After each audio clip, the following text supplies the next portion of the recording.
যেটা রাজ্যের উচ্চশিক্ষা দপ্তর সূত্রে জানা যাচ্ছে আগামী 22শে জুন থেকে এই কেন্দ্রীয়ভাবে অনলাইনে ভর্তি প্রক্রিয়া শুরু করতে চলেছে রাজ্যের উচ্চশিক্ষা দপ্তর। এবার থেকে কেন্দ্রীয়ভাবেই অনলাইনে ভর্তি প্রক্রিয়া। সোমরাজ, অবশেষে কলেজে কলেজে কেন্দ্রীয়ভাবে ভর্তির সিদ্ধান্ত নিল শিক্ষা দপ্তর।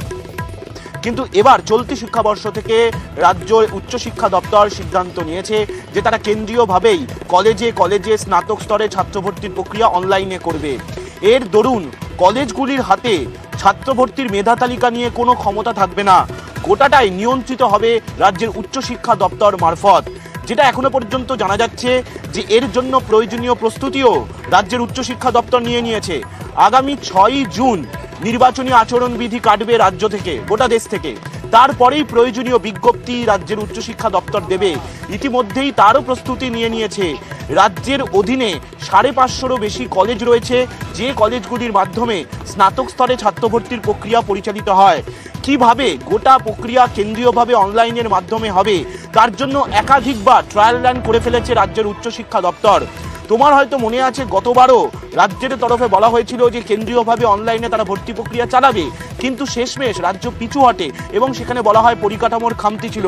কিন্তু এবারে রাজ্য সরকার এই কেন্দ্রীয়ভাবে অনলাইনে ভর্তি প্রক্রিয়া করতে চলেছে, যেটা সূত্র মারফত জানা যাচ্ছে নবান্নের শীর্ষ মহল থেকেও তার সবুজ সংকেত রাজ্যের উচ্চশিক্ষা দপ্তর পেয়েছে। নির্বাচনী আচরণবিধি কাটলেই অর্থাৎ 6ই জুনের পরেই জানতে দেব তোমার থেকে যে কেন্দ্রীয়ভাবে ভর্তির সিদ্ধান্ত নেওয়ার ক্ষেত্রে কোন কোন বিষয়গুলি কাজ করেছে। কিন্তু তারপরেও রাজ্যের তরফে একাধিকবার কেন্দ্রীয়ভাবে অনলাইনে ভর্তি প্রক্রিয়া শুরু করার কথা বলা হলেও পরিকাঠামোর খামতি থাকায় সেই প্রক্রিয়া শুরু করা যায়নি। যদিও রাজনৈতিক মহল বলে যে এর পিছনে রাজনৈতিক কারণও ছিল, কিন্তু এবারে রাজ্য সরকার সেই সিদ্ধান্ত নিয়ে নিয়েছে যে তারা চলতি শিক্ষাবর্ষ থেকেই কেন্দ্রীয়ভাবে অনলাইনে ভর্তি প্রক্রিয়া প্রশ্ন যে কবে থেকে ভর্তি প্রক্রিয়া শুরু হতে পারে। যেটা রাজ্যের উচ্চশিক্ষা দপ্তর সূত্রে জানা যাচ্ছে আগামী 22শে জুন থেকে এই কেন্দ্রীয়ভাবে অনলাইনে ভর্তি প্রক্রিয়া শুরু করতে চলেছে রাজ্যের উচ্চশিক্ষা দপ্তর।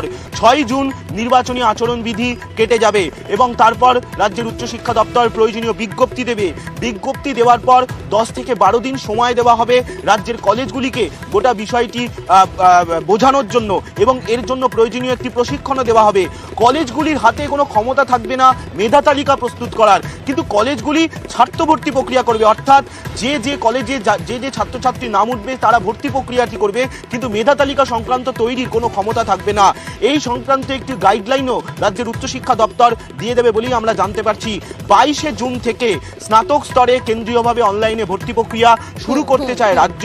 এর জন্য প্রয়োজনীয় প্রস্তুতি নিয়ে নেওয়া হয়েছে। সূত্র মারফত জানা যাচ্ছে 1 মাস ব্যাপী গোটা ভর্তি প্রক্রিয়া চলবে।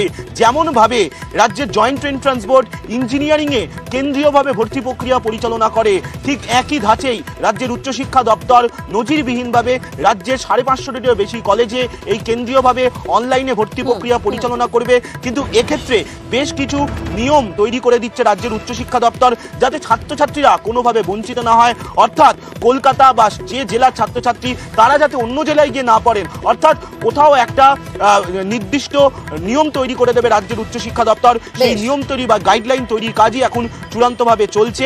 22শে জুনের পর থেকেই স্নাতক স্তরে ছাত্র ভর্তির প্রক্রিয়া শুরু করে দেবে রাজ্যের উচ্চশিক্ষা দপ্তর। যাতে ছাত্র ভর্তি প্রক্রিয়া নিয়ে আর কোনো অভিযোগ না ওঠে, গোটা প্রক্রিয়াটাই যাতে আরো স্বচ্ছভাবে করা হয়, তার জন্যই এই সিদ্ধান্ত নেওয়া হচ্ছে, যেখানে চলতি শিক্ষাবর্ষ থেকে কেন্দ্রীয়ভাবে অনলাইনে ছাত্র ভর্তি করার কার্যত সিদ্ধান্ত নিয়েছে উচ্চশিক্ষা দপ্তর। নির্বাচনী আচরণবিধি কেটে গেলেই এই বিষয়ে প্রয়োজনীয় বিজ্ঞপ্তি জারি করবে উচ্চশিক্ষা দপ্তর বলে আমরা সূত্র মারফত জানতে পারছি। এবং আগামী 22শে জুনের পর থেকেই এই কেন্দ্রীয়ভাবে অনলাইনে ছাত্র ভর্তির প্রক্রিয়াও শুরু করবে রাজ্যের উচ্চশিক্ষা দপ্তর।